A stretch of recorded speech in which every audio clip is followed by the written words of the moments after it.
All right, hi everyone. My name is Emily, and I am a recovered alcoholic. Elizabeth, I'm Elizabeth. I'm an alcoholic. welcome for the Design for Living Big Book study. We are in There Is a Solution, bottom paragraph on page 25. And I'll start, and then yeah, if you are if you are seriously alcoholic as we were, we believe there is no middle of the road solution. We were in a position where life was becoming impossible.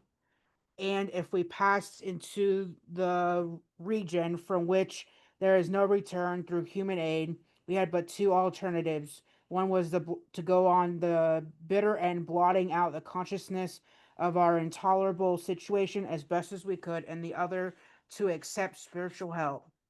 This we did because we honestly wanted to, and we were willing to make the effort. Um, yeah, I like this paragraph. There is no middle of the road solution for us. It's either we are an alcoholic and we have a solution, or it is that we are hopeless because we don't accept this help. And I like the sentence where it says to accept spiritual help, we have to ask God. That is a prayer. We have to ask God for help because we are not able to stay sober on our own, and we have to make the effort. And on page 26 says because we honestly wanted to. I had to be honest with myself and be willing to make that effort and ask God for help. um because I definitely could not do this on my own, and I'm so glad that this is a we program because we all can do it together. I could not do it alone. So that's all I have for that paragraph. Thanks, You have Emily. anything?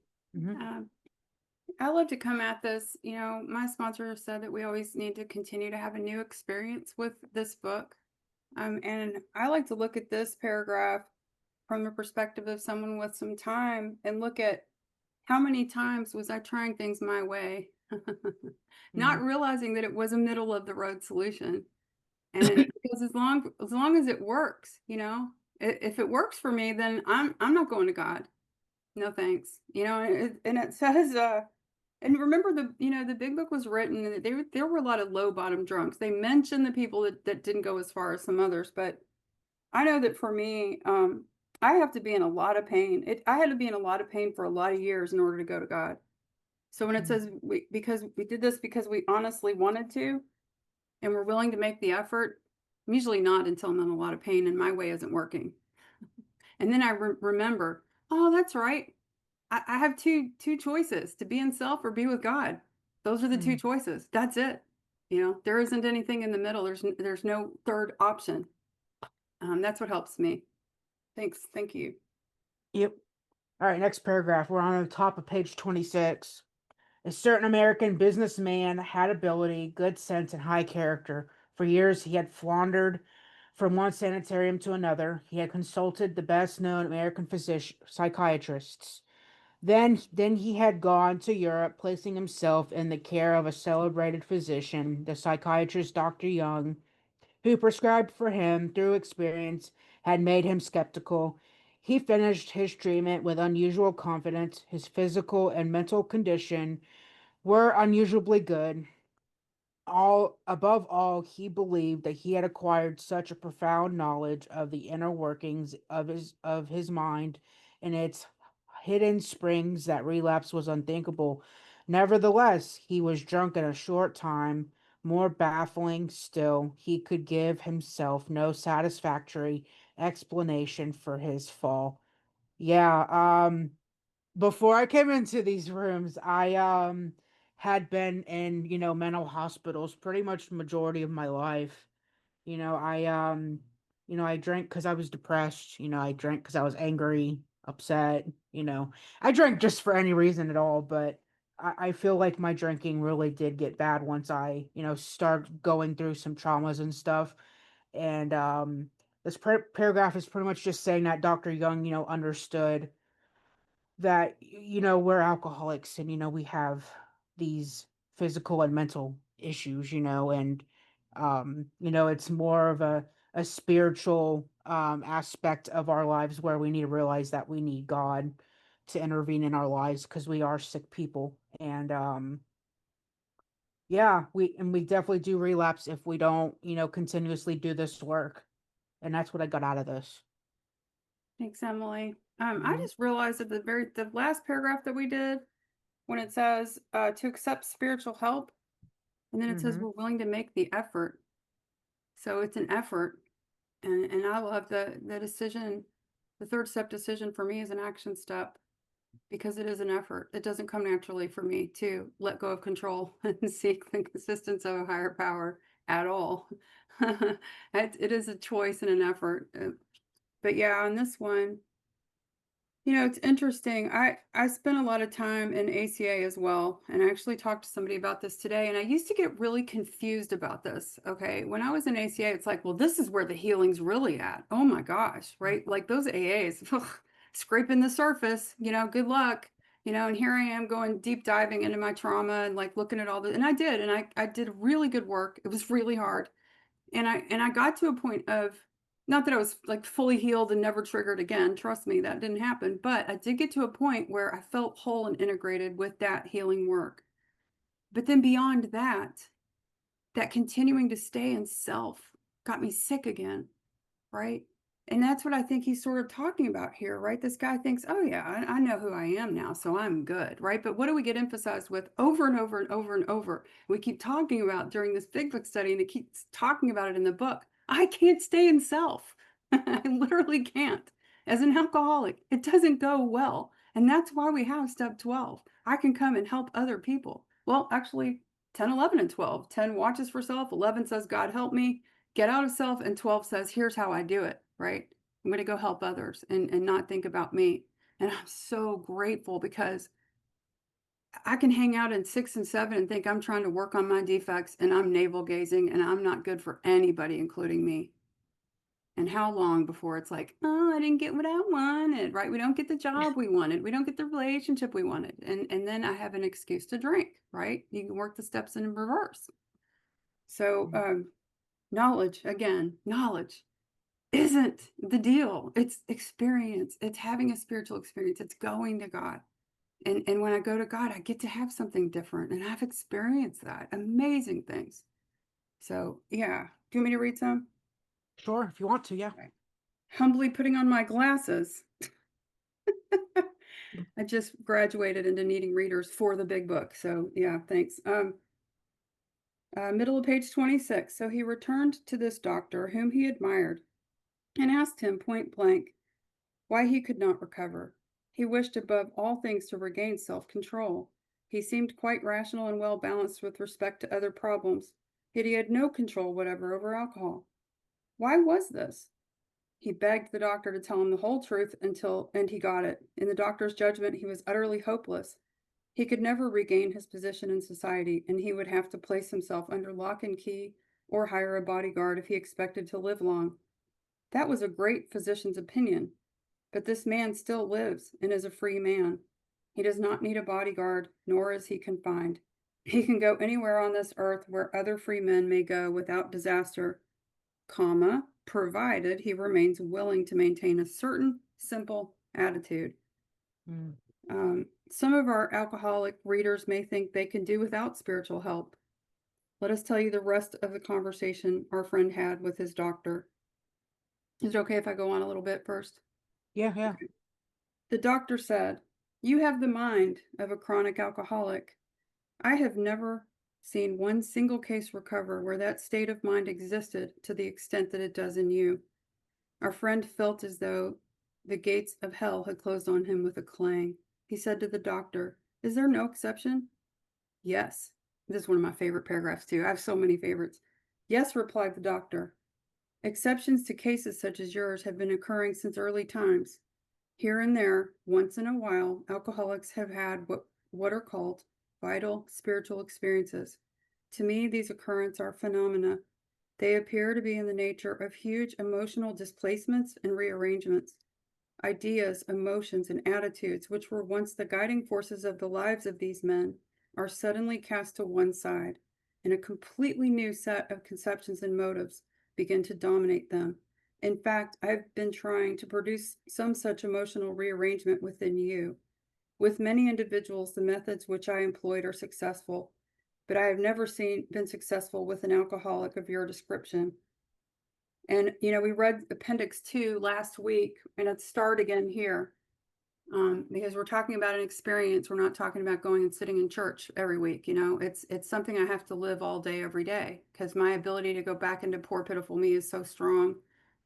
But, we were just talking before the meeting about a guy who came to my home group and is telling us about his 3 to 6 month reduction plan. And I was like, AA doesn't have a moderation plan here.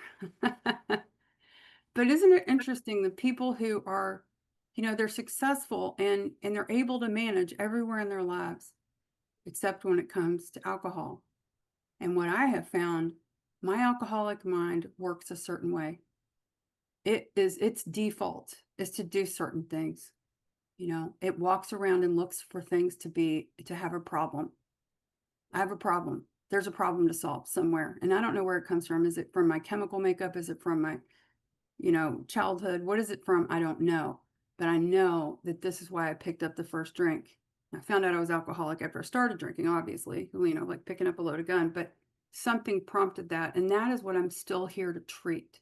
I'm still here to treat that mind that wants to think, I don't need you all. I'm good. Don't you know? I'm so good. I don't need any feedback. And then I slip into myself again and my ways of doing things. And it ends up, on a good day, it might work. Let me see. And I try to tell people this, I get the chance to work with a lot of new people, and I tell them, doctor said we were hopeless. Yeah, this is drastic, right? This is drastic. You have something in your life that you have every justification for being upset about it. Your higher power has given you something hard. I had a woman with a medically fragile child. I have a woman who's in a wheelchair. I have people I know that they are dealing with such hardship. And AA is asking them to accept that. Accept it, because that is the reality of your life today. Your higher power, everything is, they say, there's a guy that says, I can look at everything, not that it's, what is it? Things happen to me, they happen for me. And this is the attitude change that I need to start having. And it is a practice. It isn't something that's going to happen naturally for me. It hasn't for me. I work on it and I pray. Now, sometimes it has. Sometimes it's miraculous. I think, was I talking about praying for somebody last week, Emily? At a family event, right? And I was just shocked that I was praying for this person. Like, it was natural and it felt real, and it wasn't fake it till you make it.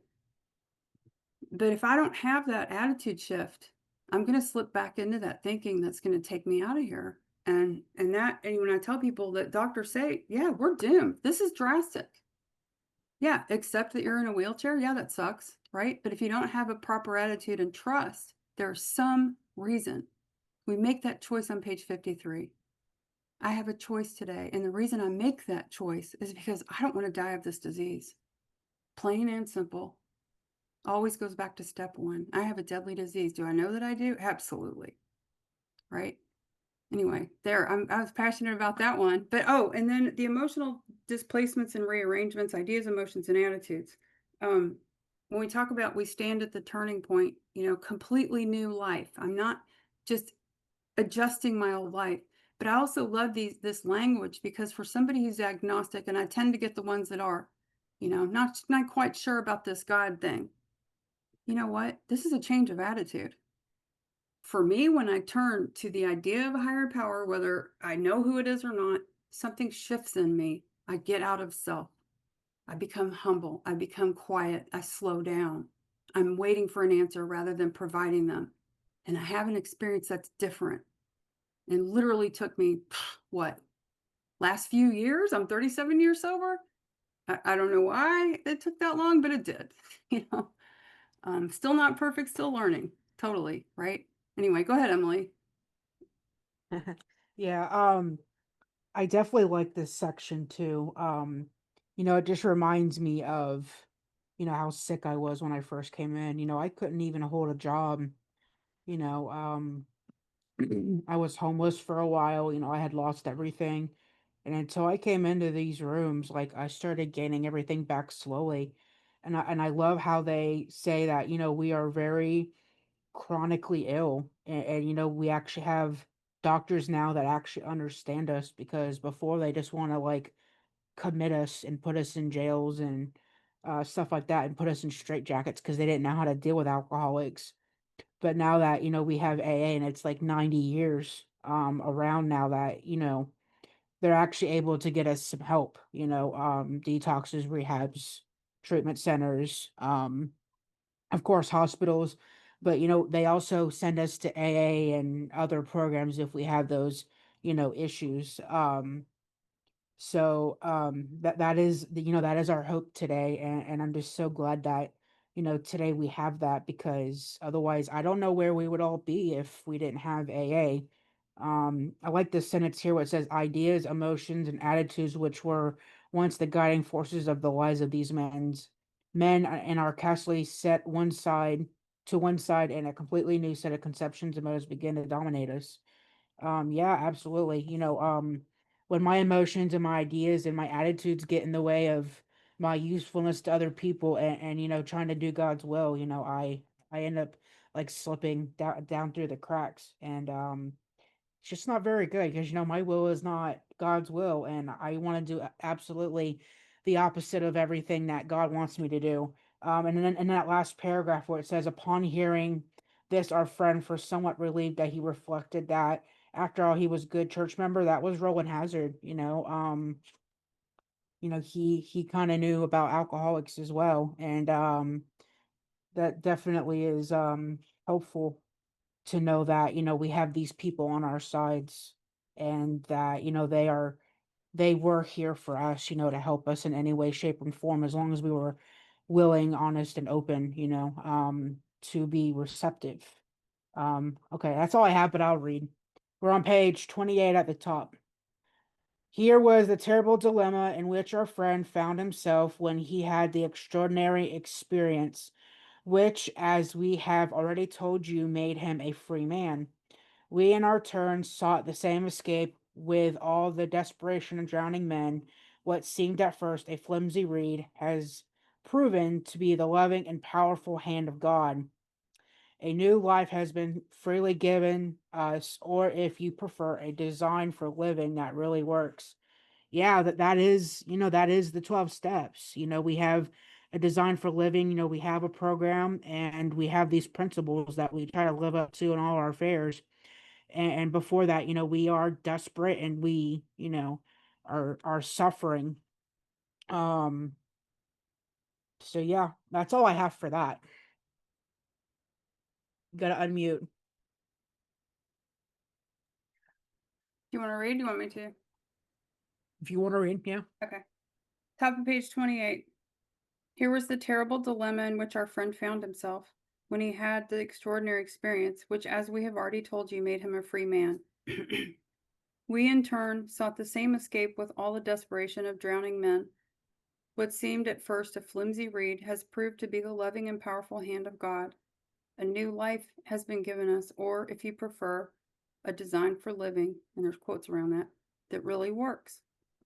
The distinguished American psychologist William James, in his book Varieties of Religious Experience, indicates a multitude of ways in which men have discovered God. We have no desire to convince anyone that there is only one way by which faith can be acquired. If what we have learned and felt and seen means anything at all, it means that all of us, whatever our race, creed, or color, are the children of a living Creator with whom we may form a relationship upon simple and understandable terms as soon as we are willing and honest enough to try. Those having religious affiliations will find here nothing disturbing to their beliefs or ceremonies. There is no friction among us over such matters. We think it is no concern of ours what religious bodies our members identify themselves with as individuals. This should be an entirely personal affair which each one decides for himself in the light of past associations or his present choice. Not all of us join religious bodies, but most of us favor such memberships. Let me think what I was going to say about that. I just, one of the things I keep saying over and over is that, it's important to learn what AA is and what it isn't. AA isn't the only way to get sober, for sure. You know, it's not the only thing that's going to help anybody. But this part, you know, where it says it should be an entirely personal affair, this is a tricky issue sometimes in AA, right? Because somebody might want to share about who their God is. And people have differing opinions about how much you should do that inside AA, you know. And I don't have a strong feeling about that. I think that if somebody needs to know that someone else is Christian because they want to talk about Jesus and their recovery, who's to say that's bad? You know, if someone feels inspired to share that and someone else hears it and then goes to them for help because they want to share that, I don't have an opinion about that at all. But occasionally, but if anybody tries to say that you should believe in this God, it's the only right God, which I've been in a in-person meeting where that happened, and guess what happened? My husband stood up and said, "Hey, we don't do that here," like in front of the entire meeting, and that's standing up for AA because it's not our place to tell anyone what they're supposed to believe in. Go ahead, Emily. Yeah, I have read that book, the William James Variety of Religious Experiences. It's pretty much like a book about like his essays of like of when he went to college, and he did like some lectures and stuff. I like it, but some people think it's boring. But it is a dry read. But I've read it twice and I enjoyed it. You know, it just kind of gives you like a different perspective for sure. Um, I definitely like when it says whatever our race, creed, and color are the children of a living creator with whom we may form a relationship upon simple and understanding terms as soon as we are willing and honest enough to try. You know, I love AA today, you know, especially, you know, during COVID when, you know, people were on Zoom. Like, I love how it's all like worldwide now. You know, we have people from all over the country on here, and it doesn't matter where we're from, what color, you know, what religion, if we're religious, you know, whatever God you have, like, you know, we all have one thing in common for sure, and is, you know, we're all just trying to stay sober one day at a time. And yeah, it's definitely not religious, it's spiritual for sure. And I like how, you know, we can all have our own conceptions of God however we want to believe. But, you know, that is our hope today, that you know, whatever works for us is what's going to work. And it may not work for me, work for you, but it works for me. And as long as you believe that I believe, you know, anything is possible for sure. And then I will finish reading because I don't have anything else. We are on 28 at the bottom. We think it no concern of ours what religious. You already read that, sorry.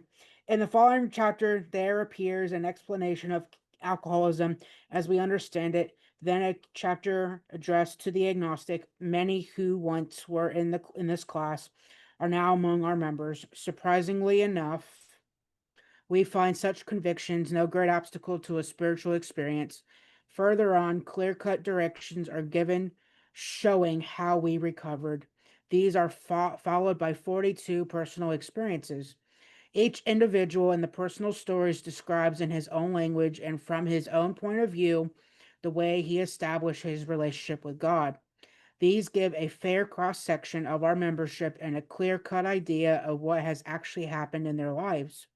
We hope no one will consider these self revealing accounts in a bad taste. Our hope is that many alcoholic men and women desperately in need will see these pages and believe that it is only by full disclosing ourselves and our problems that they will be persuaded to say, yes, I am one of them too. I must have this thing. I love those stories in the back. I like all the addition stories. I've read every single one of them, and I can relate to all of them in some way, shape, and form. And I love how AA is like that because it doesn't matter, like I said before, it doesn't matter where we're from, you know, what age we are, or what part of the country we live in, or you know, in the world or whatever. But you know, as long as we can relate in one way, shape, or form, that you know we're all alcoholic and we all had to hit some kind of like bottom to where we were desperately in need of, you know, a spiritual experience and needing the program. And AA, you know, I just I can relate. You know, it doesn't matter if it was Bill Wilson or it was a few other people that I read, you know, that were like in the World War II, or, you know, a pilot or whatever. But I really like how we all can relate in one way is because we are alcoholics and we are desperate and we are willing to believe in anything. I just like how we all have one common goal. It doesn't matter if we're agnostic or not, um, or atheists, as long as we believe in something, it is possible. And that is all I have. So, I thank you, Emily. That was mm, beautiful.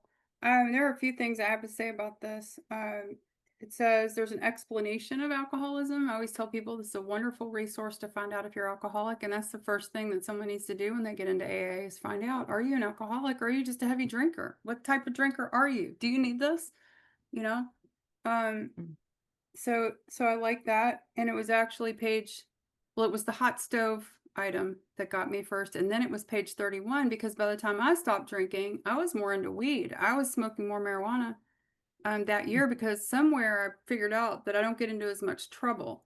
So until I saw that paragraph, we tried liquor over beer, which we're going to get to that paragraph. But, I'm glad it explains alcoholism, not necessarily how we all drank, right? Because it starts to talk about how we think. I mean, we've been talking about how we think. And then on the clear-cut directions, mm, how do I get recovery? Well, here we go. It's telling us again. This book actually has the instructions for how to do this.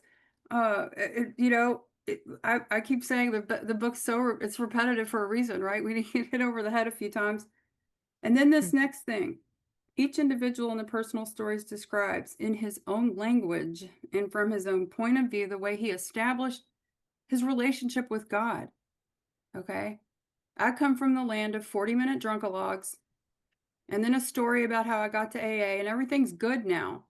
Okay. First of all, I love speakers that have, one of my favorites, she's class of 88 like me and she's talking about it. She keeps it real. She talks about what she goes through now. You know, mm, I still need this program. Absolutely. But what I love about that statement is that the way that I got brought to my knees wasn't through alcohol. I know for sure that I'm an alcoholic. Okay.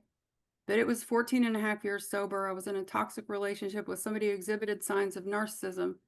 And if you know what it's like to deal with a person like that, they're like, hey, Emily, the sky's red, not blue. You're crazy. And here's why. Right. And I'm spending my entire life trying to make everything make sense. And, meanwhile, my life's falling apart. I get my car repossessed and my electricity turned off because I'm staying up till 4 a.m. trying to figure out why this guy's words and actions don't match because I need this thing to work because I have a character defect that anything I'm involved with needs to be successful. And I don't know that I'm living that way. I have no program. When I got to AA, it was self-help land. Let's go hang out at the bookstore and get another self-help book, right? Had mm, no foundation on a higher power at all. Zero. And this is when I met my sponsor, my big book thumping sponsor from Denver, who learned from Don P. Like if you're in AA enough, especially on Zoom, and I've heard people talk about this guy, and I knew how lucky I was. Thank God this woman moved to Louisville and taught me some stuff, right? But I didn't know that, the rest of the country was like, oh my God, the influence that came out of Denver, right? A lot of people in the 90s, there were a lot of groups that started back up that were focused on the actual program of recovery contained in the big book, because a lot of people had lost their way by then. And we had Joe and Charlie, we had, there's all these Fellowship of the Spirit, Primary Purpose Group, the Primetime Group, a lot of these things started around that time and got the focus back on what works, right? But I will stand up for the fact that my relationship with God, that point on page 60 where it says that first we have to be convinced that a life run on self-will can hardly be a success. That's the only time I'm going to be open. Now, some low bottom drunks, they get here open, right? I didn't. I got here with, I picked sponsors that didn't tell me what to do. I was a little smarty pants. I know what to do. And I stayed in management for years. And I didn't even stop after I learned some of this stuff, right? I didn't know it, right? My ego's not going to let me know. It's just hiding out there going, your way's good, Elizabeth. I don't even notice, you know.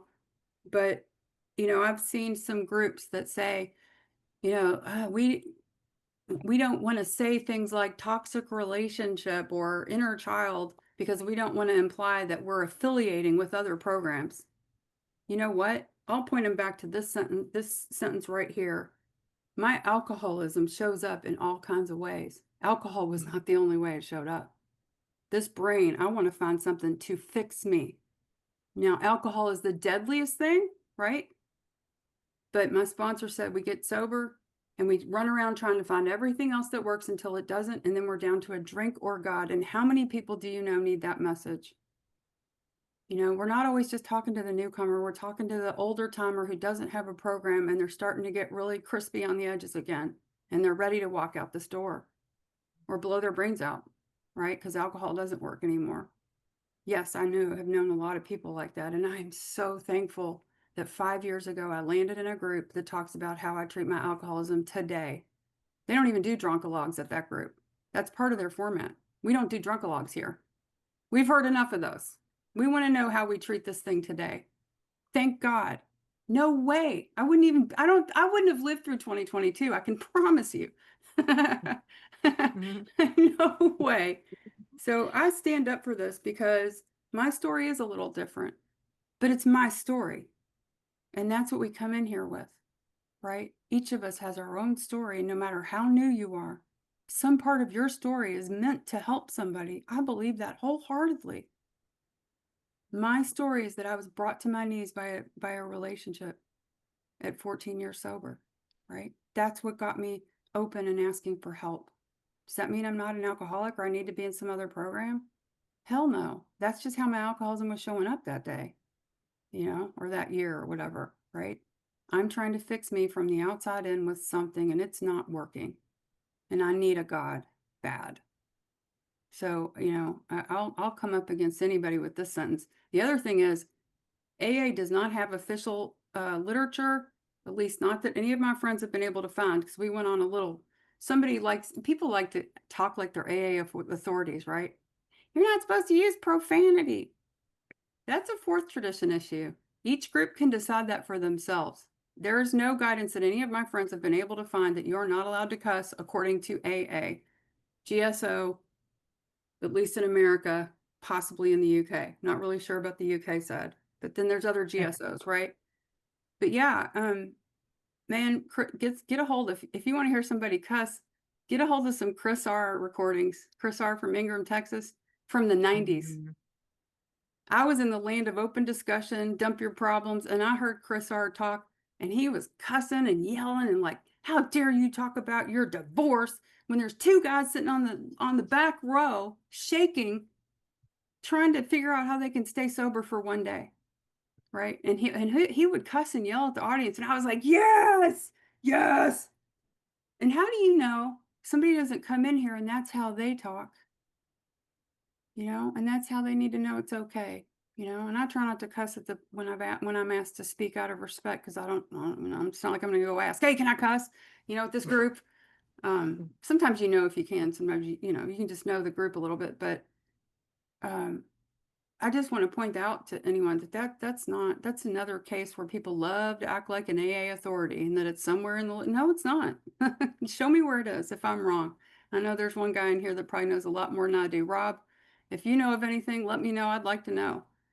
But what a great opportunity too, when people ask you questions like that, you get to go ask your people who know more than you do. And I love that. I love that. I used to regularly be the smartest person in the room. I never am now. Not here. I love it. There's so many people you can ask questions, you know, and people are, you know, here to help. So, and I love that, you know, the last thing about fully disclosing ourselves and our problems. Think about what they were up against in the 30s, right? People didn't talk about stuff. Now it blows my mind. My husband and I watch those shows like The Bachelor. Oh, he doesn't watch them. Sorry. He doesn't watch them with me. We're on a recording. Anyway, sorry, honey. But we're amazed, like these kids in their 20s all have emotional intelligence, right? They're just blathering, they're just talking about everything, but they were not doing that in the 30s. I, in early recovery, started sharing about my life transparently, and sometimes I felt exposed, but I would find out that it really helped somebody. Maybe not that day, but at some point someone would come up to me and say, Elizabeth, you shared about this and it helped me so much. And I made the decision, I am going to live a transparent life. You know, I'm going to share about what's going on. I don't want anyone ever to think I'm over here sitting on a spiritual mountaintop, and I'm sure you don't, because if you've heard me share, right? But I'm here to learn, and I want to share what's going on because I want to hear other people do it too, because I face things I don't know what to do about. You know, being in a relationship with another alcoholic is really hard when your default settings are both to be selfish, right? Let's talk about the dishes in our house, right? It easily can point to a problem where selfishness exists, you know? And I want to hear other people talk about that. Talk about your relationship in AA, please. I want to hear it. You know, I talk about mine. My husband doesn't absolutely love it, but he knows it helps people and he accepts that, you know, that I talk about what I went through when he relapsed, stuff like that. So, yeah, so I just want to really make a cheer. I want to cheer for that paragraph, you know. Let's tell our stories. I don't know what part of my story is going to help somebody the most. It's could be anything. And when I speak, I never plan what I'm going to say. I might have one sentence in case I get the deer in the headlights of what I might start with.